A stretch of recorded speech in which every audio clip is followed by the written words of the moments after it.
ओम नमः शिवाय। दोस्तों, आपका हमारे चैनल पर स्वागत है। आज के इस कार्यक्रम में हम आपको जानकारी देने वाले हैं न्याय और कर्म फलदाता शनिदेव 29 जून 2024 को वक्री हो रहे हैं। तो शनिदेव के वक्री होने का प्रभाव तुला राशि वालों पर किस प्रकार से पड़ने वाला है, शनिदेव आने वाले समय में आपके जीवन को किस प्रकार से प्रभावित करेंगे और वह कौन से 3 बड़ी सावधानियां हैं जिसको आपको रखना होगा, इसके बारे में भी विस्तार से चर्चा करेंगे। तो चलिए वीडियो की शुरुआत करते हैं। देखिए, शनिदेव को हमारे ज्योतिष शास्त्र में कर्म कारक ग्रह कहा जाता है, यानी कि जो व्यक्ति जैसा कर्म करता है उसके अनुरूप शनिदेव उसको फल प्रदान करते हैं। हमारे ज्योतिष शास्त्र के अंदर शनिदेव की ढैया और 7.5 के बारे में भी बताया जाता है, जिसमें से कि शनि की 7.5 वर्ष की और ढैया 2.5 वर्ष की होती है। ऐसे में शनिदेव अपने मूल त्रिकोण की राशि कुंभ राशि में 29 जून को वक्री होंगे और यहाँ पर ये 14 नवंबर 2024 तक वक्री रहेंगे। तो यदि आपका लग्न तुला है या राशि तुला है तो आपके जीवन को ये अवश्य प्रभावित करने वाले हैं, क्योंकि शनिदेव आपके चतुर्थ भाव और पंचम भाव के स्वामी होकर पंचम भाव में वक्री होने जा रहे हैं, जिसके परिणाम स्वरूप शनि के वक्री होने से आपको कुछ क्षेत्रों में विशेष सफलता प्राप्त होने वाली है। सबसे अच्छी बात यह रहेगी कि यह समय आपके जीवन में भौतिक सुख सुविधाओं में वृद्धि का रहने वाला है। यदि आप वाहन मकान लेना चाह रहे हैं तो यह समय अवधि आपके लिए अच्छी रहने वाली है। मकान का सुख भी शनिदेव देंगे। वही आप देख पाएंगे कि प्रॉपर्टी से जुड़े मामले भी इस समय अवधि के दौरान हल होते नजर आएंगे। हालांकि शनिदेव जब वक्री हो रहे हैं पंचम भाव में तो ये आपको चतुर्थ भाव का रिजल्ट जरूर देंगे और आपके लिए योग कारक प्लैनेट भी माने जाते हैं। ऐसी स्थिति में यदि देखा जाए तो जो लोग अपना होटल रेस्टोरेंट चलाते हैं, इंटीरियर डिजाइनिंग का काम करते हैं, कंस्ट्रक्शन लाइन से जुड़े हैं, तो शनिदेव का यह वक्रत्व काल आपको अच्छे रिजल्ट देने वाला है। लेकिन पारिवारिक जीवन में छोटी मोटी समस्याओं का भी आपको सामना करना पड़ेगा। हो सकता है कि माता जी के साथ में अपने रिलेशन को आप बेहतर करने का प्रयास करेंगे तो ज़्यादा बेहतर स्थितियों को देखने को आपको मिलेगा। 5th हाउस के अंदर शनिदेव वक्री हो रहे हैं। यह पंचम भाव जो होता है आपकी बुद्धि का होता है। तो देखिए, शनि जब वक्री गत अवस्था में आएंगे तो इस दौरान आपको निर्णय लेने में थोड़ी सी सावधानी रखनी होगी। या तो आप बहुत डिले से निर्णय लेंगे या तो आप एकाएक निर्णय ले लेंगे।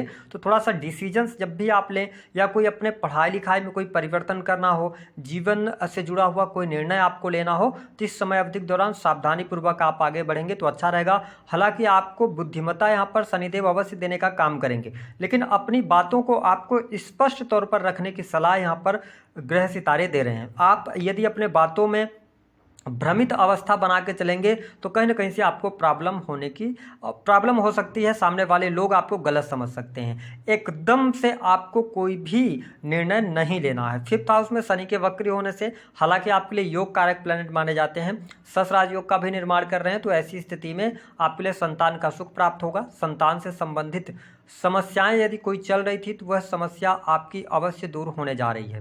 संतान की प्रगति होगी। संतान की पढ़ाई लिखाई के लिए बहुत अच्छा समय यहाँ पर देखने को मिलेगा। साथ ही आपको इस समय अवधि के दौरान संतान प्राप्ति के योग भी दिखाई दे रहे हैं। संतान का सुख भी आपको अवश्य प्राप्त होने वाला है। जो स्टूडेंट हैं, विद्यार्थी हैं, यहाँ पर पढ़ाई में आप इस समय अवधि के दौरान 29 जून से लेकर 14 नवंबर का जो टाइम फ्रेम होगा, पढ़ाई में आपको सफलता अवश्य मिलने जा रही है। लेकिन पढ़ाई में आपको मेहनत ज़्यादा करनी पड़ेगी, क्योंकि शनिदेव एक ऐसे प्लैनेट हैं, या अगर कहा जाए तो इनका जो प्रभाव आता है ना, तो वो बहुत धीमी गति से प्रभाव ये देने का काम करते हैं। वैसे भी ये स्लो चलते हैं और जब ये वक्री हो जाएंगे तो इनकी जो गति धीमी है ना, तो इसका प्रभाव भी धीमे गति से आपको देखने को मिलेगा। तो यदि आप कॉम्पिटिटिव एग्जाम वगैरह दे रहे हैं तो यह समय आपके लिए अच्छा रहेगा। लेकिन पढ़ाई में अच्छी सफलता प्राप्ति के लिए आपको कड़ी मेहनत भी करनी पड़ेगी और शनिदेव पंचम भाव में बैठे हैं तो आपसे ये पढ़ाई करवाएंगे। अगर आप सडन अपने पढ़ाई में कोई परिवर्तन करना चाहते हैं, है ना, कुछ चेंज करना चाहते हैं, या आपकी पढ़ाई छूट गई थी पुनः आप प्रवेश लेना चाहते हैं, तो यह समय आपके लिए अति उत्तम रहने वाला है। इस समय अवधि के दौरान जो लोग कंसल्टेंसी से जुड़े काम कर रहे हैं, कला के फील्ड से जुड़े हुए हैं, उनके लिए भी लाभकारी समय अवश्य देखने को मिलेगा। अब देखिए, शनिदेव की जो तीसरी दृष्टि है यह बहुत महत्वपूर्ण है आपको समझना। शनिदेव की नीच की दृष्टि आपके 7th हाउस पर पड़ रही है। यह समय आपके दाम्पत्य जीवन में उठा पटक की स्थिति बनाने वाला होगा, क्योंकि शनि की दृष्टि जहां पर 3rd दृष्टि इनकी बहुत खतरनाक होती है, यानी कि बहुत प्रभावी होती है। तो ऐसी स्थिति में पति पत्नी के बीच में वाद विवाद होना, संबंधों में तनाव आपको देखने को मिलेगा। और यदि आपकी दशाएं खराब चल रही होंगी, सप्तमेश की स्थिति खराब होगी, तो डाइवोर्स जैसी स्थितियों का भी निर्माण हो सकता है। शनि नीच की दृष्टि से 7th हाउस को देख रहे हैं और पंचम भाव प्रेम का होता है, तो यहाँ पे एक्स्ट्रा मैरिटल अफेयर होने के भी योग बनते हैं। इसको लेकर आपको सावधानी रखने की आवश्यकता रहने वाली है। 7th हाउस आपके बिजनेस व्यापार का है, तो बिजनेस व्यापार में सफलता प्राप्ति के लिए आपको ज़्यादा कड़ी मेहनत करनी पड़ सकती है। और साथ ही पार्टनरशिप में यदि आप कोई कार्य कर रहे हैं तो उसमें उतार चढ़ाव आपको देखने को मिल सकता है। आपके मान सम्मान में कमी ना आए, इस बात का आपको ध्यान रखने की आवश्यकता अवश्य रहने वाली है। आपको ऐसा कोई भी कार्य नहीं करना है जिसकी वजह से आपको परेशानी हो। हालांकि शत्रु संबंधित समस्याएं आपकी यहाँ पर समाप्त होती नजर आएंगी। यदि आप बहुत ज़्यादा कर्ज में दबे हुए थे तो किसी न किसी प्रकार से आपको कर्ज से बाहर निकलने का अवसर प्राप्त होगा। शनिदेव की इस वक्री काल की अवधि के दौरान देखिए, शनिदेव की जो 7वीं दृष्टि है ना, वो कहाँ पर पड़ रही है? आपके 11th हाउस पर, जो कि आपकी इच्छा पूर्ति का भाव होता है। और शनिदेव की वक्र दृष्टि शत्रु राशि पर पड़ रही है, तो यह समय अवधि आपके बड़े भाई बहनों के साथ संबंधों को बेहतर करने का आपको प्रयास करना चाहिए, अन्यथा संबंध आपके खराब हो सकते हैं। जो लोग NGO चलाते हैं, सोशल सर्कल से जुड़े हैं या समाज से जुड़ा हुआ काम करते हैं, उनको कार्यों में सफलता प्राप्ति के लिए थोड़ा सा ज़्यादा टाइम देना पड़ सकता है और ज़्यादा एफर्ट्स लगाने पड़ सकते हैं। हालांकि 11th हाउस को देख रहे हैं शनिदेव, अपने कारक भाव को देख रहे हैं। ऐसी स्थिति में धन की स्थितियों में आपको सुधार अवश्य देखने को मिलेगा। धन लाभ आपको प्राप्त होता नजर आएगा। हाँ, आपको ये संतुष्टि थोड़ा सा कम देंगे, क्योंकि 11th हाउस पर जो आपका पैसा मिलना होगा, ठीक है, या जो आपको लाभ मिलना है ना, उसमें थोड़ा सा डिले या जरूर करने का कार्य करेंगे। हालांकि जो लोग विदेश जाना चाहते हैं, विदेश से जुड़कर काम कर रहे हैं, इंपोर्ट एक्सपोर्ट के कार्यों से जुड़े हैं, तो उनको बहुत अच्छा लाभ इस समय अवधि के दौरान प्राप्त होगा।